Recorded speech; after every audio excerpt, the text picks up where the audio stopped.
ikaw muna ang bahala dito sa bahay. Alagaan mo ang kapatid at pupunta na kami sa bukid ng tatay. Opo, Nay.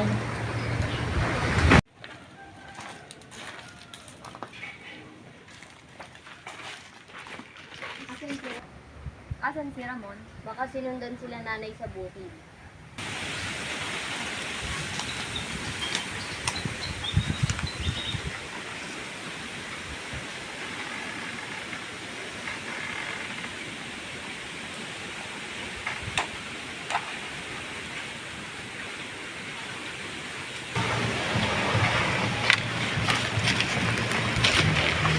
O anak, andito ka pala.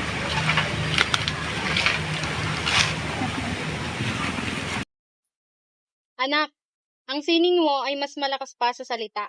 Ito din ay nagpapakita ng kwento. Ito ay isang sigaw para sa katarungan.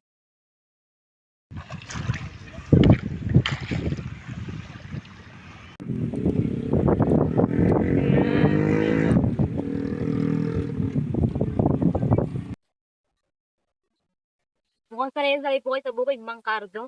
Generasyon namin to nag-quit. Nga po ako, kahit matanda na po kayo, magbubuhit pa rin po kayo. Iya, bata pa lang ako, bigat na ako. O siya, tara na kumain.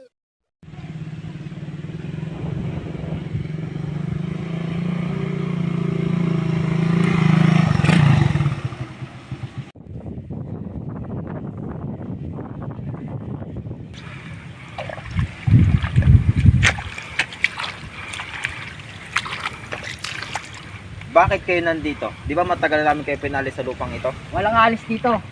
Sa amin ang lupang ito, kaya sa ayaw niyo man at sa gusto, aalis kayo.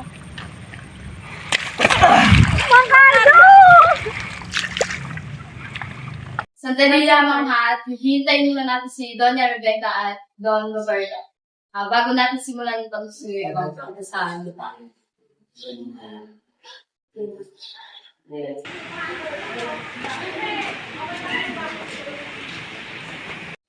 Magandang umaga sa inyo. So, base sa pagsusuri namin, merong mga pagkukulang yung mga papeles na iniharap sa inyo ni Don Roberto. Ang mga lagda ay peke. May katibayan tayo na ginawa ang dokumento upang makuha ang lupa ng illegal. Imposible. Malaki kasi sinungalingan yan. Ang lubang dito ay pumana sa amin.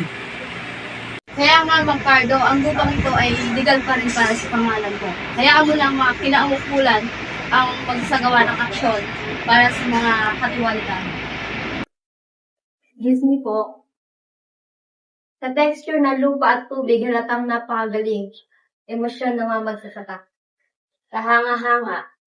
Gamit ang liwanag at anino upang bigyan diin ang pagod ng mga magsasaka, ngunit pati na rin ang kanilang lakas loob. Oo nga, ang kulay ng lupa, ang init ng araw, lahat ng na.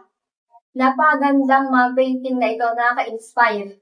Para sa akin, ito ay higit pa sa sili. Ito ay kwento ng buhay.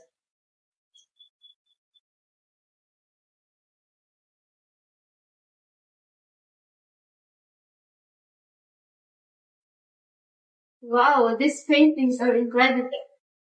Who was this made? Ang aming anak na si Ramon. I want this. Pinagbibili nila. Opo.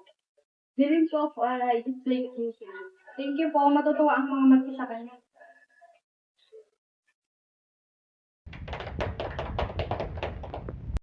Masaya ako sa nakamit ng iyong anak, Cardo. Masaya ako dahil nagkaisa tayo.